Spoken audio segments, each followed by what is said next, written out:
sem Marx e às vezes contra Marx. Entendi. Porque eu tenho uma formação que vem do pós-estruturalismo, ou seja, Michel Foucault, Bourdieu, Derrida, ou seja, autores, e os autores latino-americanos, o Nestor Canclini, quer dizer, eu tenho uma formação intelectual que faz com que eu veja o marxismo, assim, que tem coisas na obra de Marx que são fundamentais ainda e estão em pleno vigor para pensar. É a grande crítica ao capitalismo feita até hoje, não tem outra, né? A do Tomás Piketty, por exemplo, chega perto, mas a obra dele tem limitações, né? Por exemplo, todas as questões que envolvem os direitos civis e as minorias, por exemplo, são questões que não estão ainda contempladas de maneira clara na obra dele. Então, eu trabalho com ele, e às vezes sem ele, e às vezes contra ele, contra o dogmatismo de marxistas que nunca leram Marx. Então, tem muita gente que se autoproclama marxista que nunca leu Marx, na verdade, que recita Marx como um evangelho. Parágrafos, mas nunca leu a obra dele por completo. Concorda com isso, Vladimir? E eu queria saber essa relação com o cristianismo, né, que ele está falando, porque hoje o cristianismo é tão à direita, né, tão conservadora e perdeu força, né, essa linha da teologia da libertação. Tá. Não, então, primeiro, boa noite. Né? Boa noite. Você, boa noite. Boa noite, é um prazer querido. estar aqui com vocês. Desculpa a falta de educação, é porque ele já me fez uma pergunta. Não, relaxa. Eu já Aqui fui assim, que loucura, perdão. Eu não sou grosseiro nesse nível, não. Grosseria nenhuma, não. Então, é sempre bom ver sua história. Acho que é uma história bastante expressiva, porque, bem, todo mundo sabe, o Jean foi um incentivador muito forte de várias pessoas ligadas a movimentos LGBT, foi o primeiro deputado que realmente levou isso como uma questão central das nossas lutas, né? Depois vieram outros, então acho que assim, tem um lugar muito importante na política nacional. Bem, primeiro, obrigado pela pergunta, quer dizer, de fato eu também trouxe um livro aqui. Opa! Olha, hoje eu ganhei 3 livros já de cara. Aqui, ó. Que é A Esquerda que Não Teme Dizer Seu Nome, que é um livro que eu na verdade, eu assassinei e reescrevi, né? Porque ele tinha saído... Como assim assassinou? Ele tinha saído em 2012. Aí eles quiseram reeditar. Eu fui reler o livro e falei, não, isso está tudo errado. Você reescreveu? Mas aí tem duas maneiras de você anular um livro, né? Uma delas é você simplesmente fazer com que ele não circule mais. Sim. A outra é fazer isso. Eu peguei o título, eu peguei os subtítulos, peguei as epígrafes e reescrevi. Mas o que eu acho normal, porque na verdade era um livro de intervenção, né? E o mundo mudou muito nesses últimos 12, 13 anos. Se mudou. E também, mas a parte mais legal é o comentário do Olavo de Carvalho na contracapa. Você tá brincando? Do outro lado. Aqui? Não, fiz questão de colocar. Chamou de psicótico, esquizofrênico, psicopata, louco lesado, degradado mental. Esse cara tem que ser demitido, proibido de lecionar, proibido de escrever na mídia. Boa noite, sou eu mesmo. Serve de cartão de visita. Chega aqui, ó. Eu sou esquizofrênico, psicopata, não sei o quê. Olavo de Carvalho. Você colocou aqui, cara, que maravilhoso. Que maravilhoso. Não, mas até uma maneira de falar bem, a gente... Isso foi em relação ao quê? Você tinha feito ele algo... ficava escrevendo toda hora. Principalmente quando publicava na Folha, eu era colunista toda semana, então sempre tinha alguma coisa que ele tentava falar. Ele colocou apelido em você também ou não? Não vou falar os apelidos, porque era o apelido do Jardim de Infância. Sério? Tá. Eu pensei, poxa, mas o cara não consegue fazer nada melhor do que o pessoal do Jardim de Infância tinha feito. Então eu nem falei. Mas de toda forma, pegando a tua questão, eu acho assim, primeiro, eu acho legal o que o Jean levantou sobre o problema do marxismo e as questões contemporâneas, né? Eu acho que é todo um trabalho mesmo eu diria, de um lado, de explicitar a potencialidade que o marxismo tem para falar sobre questões contemporâneas, né? Porque são várias histórias, são vários momentos do marxismo, né? E eu diria que hoje é muito claro que a questão fundamental da esquerda, pelo menos para mim, são duas só. Não tem mais do que as duas. É igualdade radical e soberania popular. Igualdade radical significa... que maravilhoso isso, igualdade radical. Significa igualdade em todos os campos daquilo que compõe as nossas formas de vida. Ou seja, igualdade no campo do desejo, igualdade no campo da linguagem, igualdade no campo do trabalho. E para a esquerda não é possível uma igualdade sem as outras duas. Então as três têm que ir juntas ao mesmo tempo. Então, igualdade no desejo todos os corpos podem circular, ter visibilidade. Todas as singularidades no desejo, elas têm direito de existência e de reconhecimento. Igualdade no campo da linguagem é a compreensão de que, bem, nossas sociedades não têm só uma linguagem. Elas têm várias linguagens. Não é que eu estou falando que a gente fala várias línguas. O que seria as linguagens? Uma linguagem é uma organização de memória, é uma organização de história, uma organização de espaço, né? E a gente vive numa sociedade onde você tem múltiplas organizações de memória, de espaço, de normas, de experiências, de regras, de leis. Posso dar um exemplo só para você querer te cortar? Por exemplo, nós LGBTs, a comunidade LGBT, nós temos nossa linguagem, nós temos nosso território simbólico, às vezes se confunde com o território real na própria cidade. Sim, não, você tem toda a razão, é um belo exemplo mesmo. Tem essas experiências, tem experiências dos povos ameríndios que compõem a nossa história, né, que tem saberes, né, que tem saberes que devem ser lembrados, então essa multiplicidade de saberes ao mesmo tempo, né? E igualdade no trabalho não tem hierarquia no trabalho. E esse é o ponto interessante, porque não ter hierarquia significa, bem, quem decide, quem trabalha decide. Quem trabalha organiza a sua forma de trabalho, né? Então essas três têm que vir juntas, né? E a outra é a soberania popular, ou seja, a ideia de que não, o poder vem da população, então ele volta para a população. Então não é uma questão de achar estruturas de representação mais adequadas, mas de conseguir fazer com que ele se volte cada vez mais para uma deliberação direta, uma democracia direta, né? Bem, tudo isso, para entrar na tua outra questão sobre a religião, eu diria o seguinte, tudo isso mostra, entre outras coisas, como a esquerda não é desse mundo. Esse não é um mundo que a gente conhece, é claro. Ninguém naturalmente é de esquerda? Não, no sentido de que o mundo que a gente vive, o mundo que a gente vê, o mundo no qual a gente age, esse mundo material, ele desconhece essas duas ideias fundamentais. Ele não funciona dessa forma, né? Então, o que leva alguém de esquerda alguém a tentar defender esse tipo de coisa? Eu diria assim, tem gente que fala que não, a religião ela é contra a esquerda, né? Eu diria que, de uma certa maneira, eu falaria quase o inverso, na verdade. E acho que a experiência do Jean é interessante nisso, de lembrar como você tem toda uma experiência teológica que ela é fundamental para você ter duas ideias. Bem, a gente não é desse mundo, mas é possível fazer um outro mundo, né?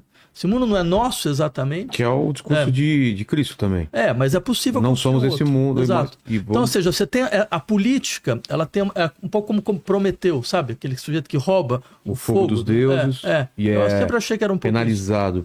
Só que a gente não é penalizado. Super penalizado. Os deuses não querem concorrência. Tem isso. Então, por isso que a gente está sempre brigando, porque a gente Pandora tá no mesmo lugar. também. Pandora, bom, enfim, Cassandra. Pandora não é a esperança que ela... Não, ela prende a esperança. Ela prende a esperança. Ela abre a caixa, tira os males do mundo e quando ela percebe, ela fecha tempo de fechar lá dentro a esperança. Pois é. Mas eu diria assim, o socialismo é a religião depois da religião. Essa é a nossa ideia, efetivamente. É por isso que não... tem um elemento, daí que vem o entusiasmo, entendeu? Senão você não tem nem como explicar. Mas é uma em substituição à outra ou elas conseguem coexistir? Não, ela rouba uma coisa que a outra acha que só pode realizar de maneira separando as pessoas, né? Ela rouba isso e traz para as pessoas. É como se ela traz o fogo para perto. Tá. Mas é importante também que a gente ressalte que quando a gente fala, por exemplo, eu vi a fala do Lula no filme de Petra Costa, o Democracia em Vertigem, o Apocalipse nos Trópicos. Esse é mais novo. Quando o Lula fala da religião, que a esquerda, mais ou menos assim, ele diz que a esquerda meio que negligenciou o papel da religião. Não é verdade isso, porque essa afirmação parte da ideia de que ele está falando de um tipo de religião, a religião hegemônica, ou a religião que está caminhando para ser hegemônica, que é o neopentecostalismo.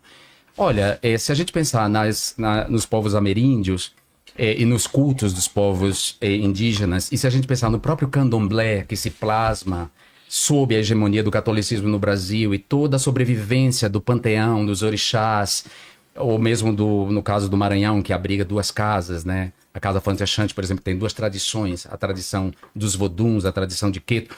Ou seja, a religião não é só essa religião hegemônica que ajuda a organizar, que politiza e que pode, ao mesmo tempo, conviver com a ideia de igualdade radical, né?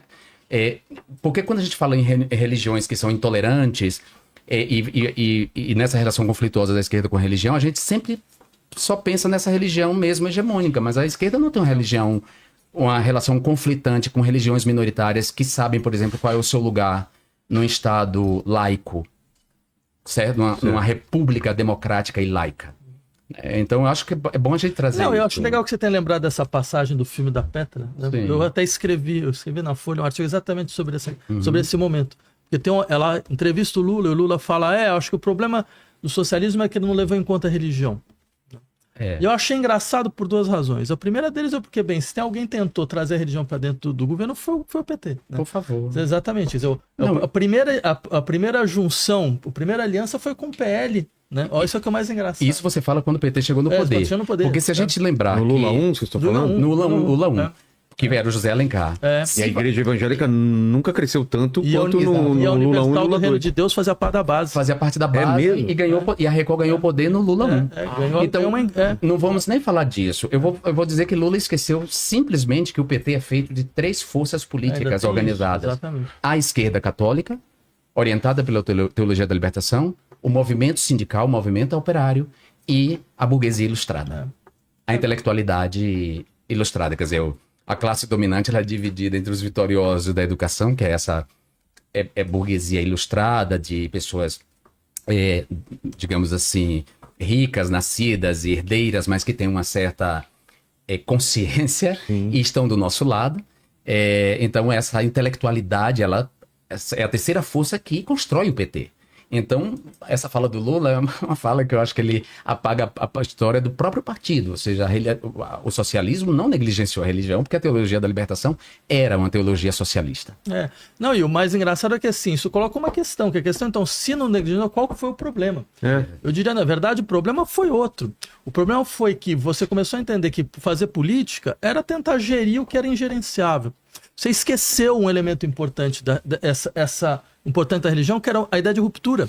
Você esqueceu que boa parte do que é a história da esquerda vem, por exemplo, se você pegar a Revolução da Haiti começa no ritual voodoo. Né? Você pega, por exemplo, as primeiras experiências de comunismo agrário, você pega os diggers na Inglaterra, que eram grupos que achavam que a terra era comum, que você não podia vender, que o trabalho não podia vender, eram tudo puritanos. Entendeu? Quer dizer, você pega a primeira grande revolta popular, que a gente vai... Os kibbutz. Os kibbutz que são... Eu sei que não tô... É porque hoje falar em kibbutz com Gaza, com o que está acontecendo em Gaza, parece que a gente está de alguma forma... Mas a origem, você falando... Mas a origem é isso. Os kibbutz têm uma origem socialista comum e baseada em princípios do judaísmo religioso. Sim. Porque a gente precisa também distinguir que existe a judeidade, a cultura judaica mais ampla, dentro da judeidade o judaísmo, o praticante do judaísmo, e dentro do judaísmo as diversas correntes do judaísmo, das mais radicais às mais, digamos, progressistas. O problema é que eles entraram... Mas a gente tem que tomar cuidado, essa distinção é fundamental para que a gente não caia justamente na trampa que a direita você tem razão. Que porque tem uma lógica colonial também por trás, que isso atrapalhou muita coisa. Não, claro, mas aí o que eu quero dizer é que a gente precisa fazer a distinção clara para não fazer exatamente o jogo que a direita e a extrema-direita judaica israelense quer, que a gente caia num certo antissemitismo de confundir as coisas. Exato, de colocar tudo no mesmo... De colocar tudo, mas não fazer distinção. Eu tô lendo um livro maravilhoso da Nahal Tajod. É um livro que chama O Faminto, um romance que se passa no mundo islâmico.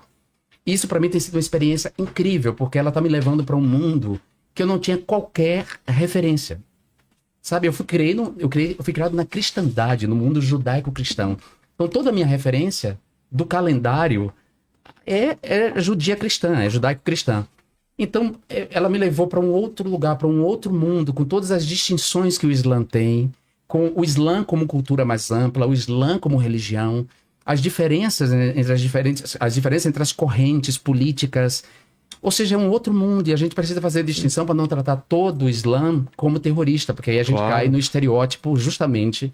A gente não pode cair nesse estereótipo. Tem um programa aqui muito bom com o Mansur aqui sobre islamismo. O que eu penso sobre essa questão do Estado de Israel, assim, diria bem não é isso que eu estou discutindo. Não, claro, sei. Né? Mas eu entendi. Eu estou do seu lado nesse caso. Sim, mas eu acho que é bom aproveitar porque acho isso talvez mostre uma coisa muito interessante, mas muito interessante mesmo, que é impossível você construir um Estado a partir da partilha do trauma.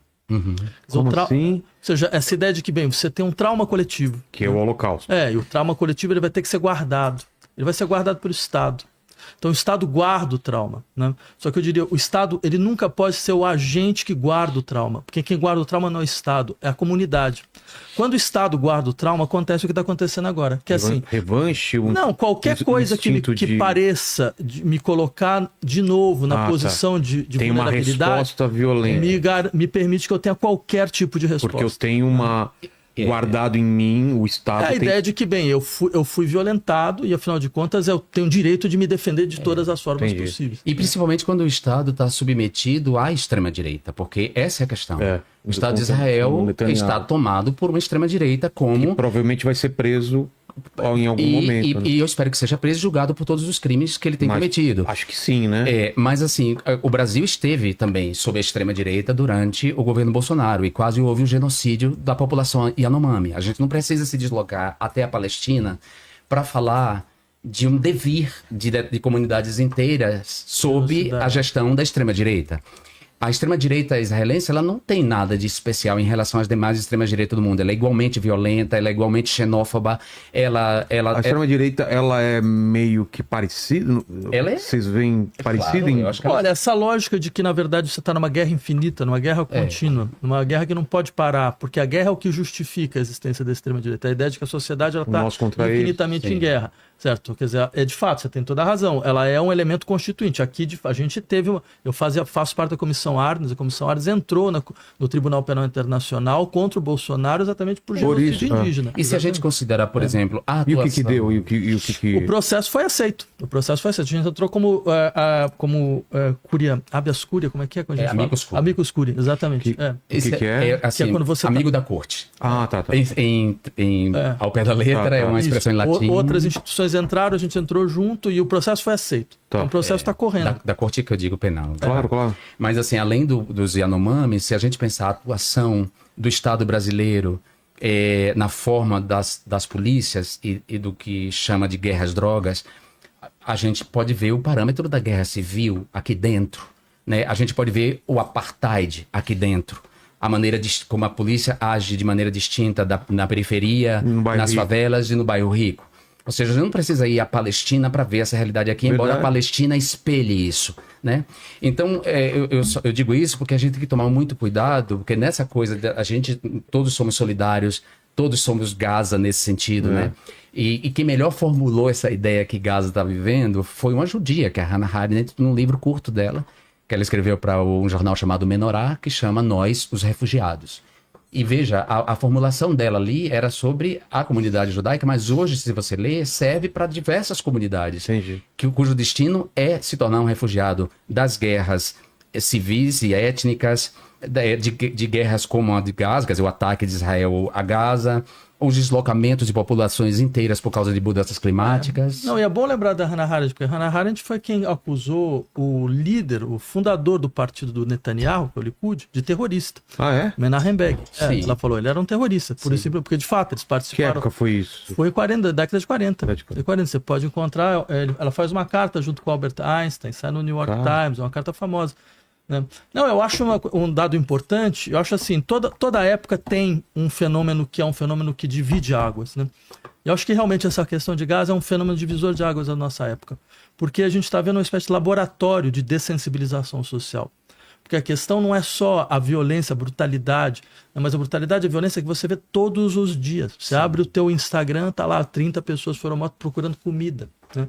Você abre, aí você vai no seu Facebook, vai toda hora. Isso é feito de uma maneira tal... O que saiu hoje sobre Netanyahu em relação a Gaza? Vocês leram? Enquanto ele busca, não li não, mas enquanto ele busca... Olha que coisa interessante, a minha monografia de conclusão do meu curso de jornalismo foi sobre a desumanização e a dessensibilização e a desumanização das populações pretas, ou quase brancas empretecidas, pelas páginas de polícia dos jornais impressos.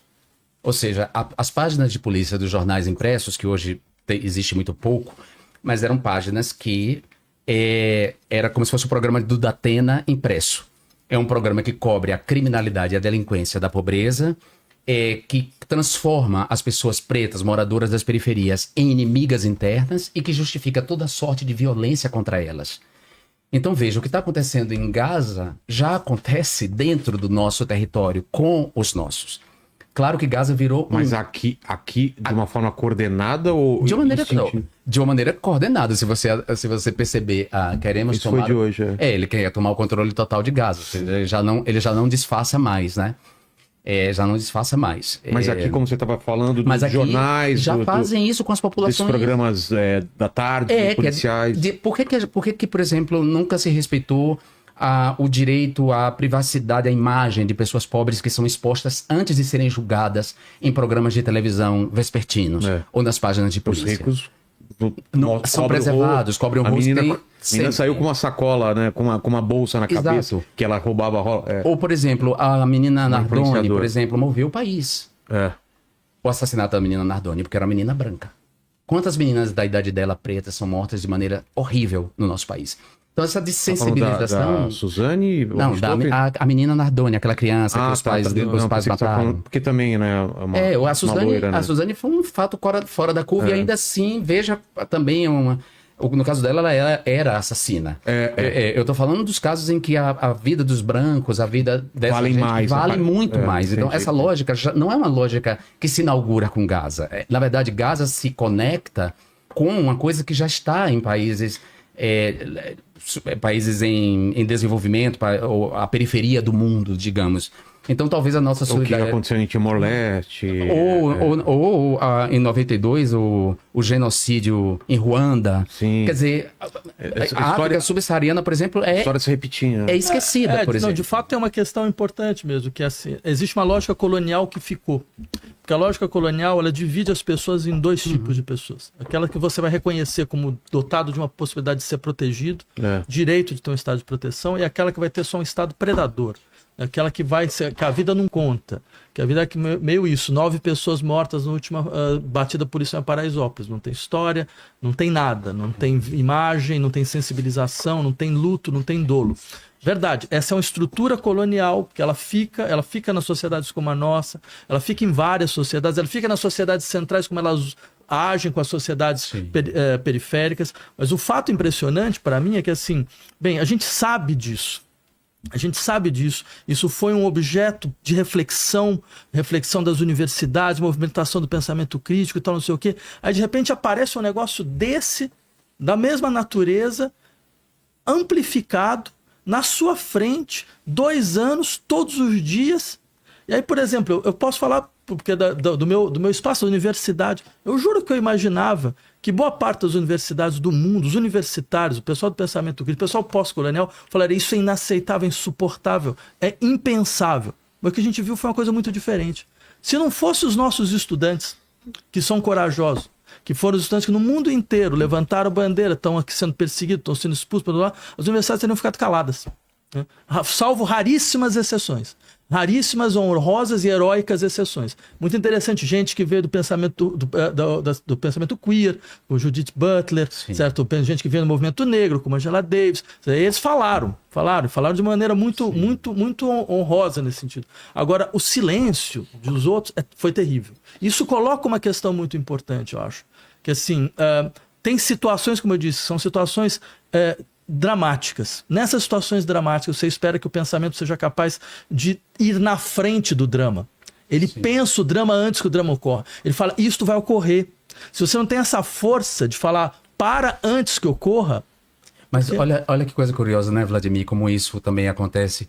Quando as placas tectônicas começaram a se mexer no Brasil, e era evidente, eu como um homem, com toda a minha história de vida, que eu não vou repetir aqui, e ainda sendo representante de um conjunto de políticas e liberdades e propostas naquele parlamento horrível, que já era horrível e só piorou, quando eu fiz o diagnóstico de que o que estava acontecendo no Brasil era fascismo ou neofascismo, eu e a Márcia, nós fomos ridicularizados por muita gente da academia, que também se calou naquele momento, ou acusou a gente de louco, ou disse que a gente estava abusando do significante fascismo, que nós éramos irresponsáveis. Teve professor de filosofia que ia nas livrarias e tirava o livro de Márcia, Como Conversar com um Fascista, da prateleira. Tirava e escondia. E hoje, vários dessas figuras que ridicularizaram a gente, quando a gente deu nome às coisas, quando eu chamava de extrema-direita e a imprensa se recusava a dar nome à extrema-direita, também as pessoas se calaram, certo? Então, esse papel de estar na frente, né, de ver adiante, de ser a seta que joga, né, com o facho de fogo para iluminar o caminho, não tem sido cumprido em outras partes do mundo por outras questões também. Sim, não tem e eu só fiz essa ressalva em relação a coisa do judaísmo, da judeidade, o judaísmo, lembrei dos kibbutz, porque também a gente tem que tomar cuidado com essas armadilhas. E eu vejo que tem um antissemitismo aí, sempre pronto para voltar. Ah, sim. Sempre pronto para voltar. Como nazismo, como fascismo. Todas as formas Tá tudo dormente. de racismo. É. Né? Então, assim, é preciso tomar cuidado. A nossa crítica é a extrema-direita judaica, ao colonialismo do Estado de Israel, do moderno Estado de Israel. Nossa defesa é aos direitos humanos e ao direito de autodeterminação dos palestinos. Lembrando que os palestinos também não são um bloco monolítico. Os palestinos também têm suas divisões internas. Né? O Hamas não me representa, então não jamais vou defender publicamente o Hamas nem sua política. Sei muito bem, não sou ingênuo e sei que o terrorismo é a violência dos perdedores. Então, qualquer outra coisa, quem ganha sempre pode classificar de terrorismo a resistência.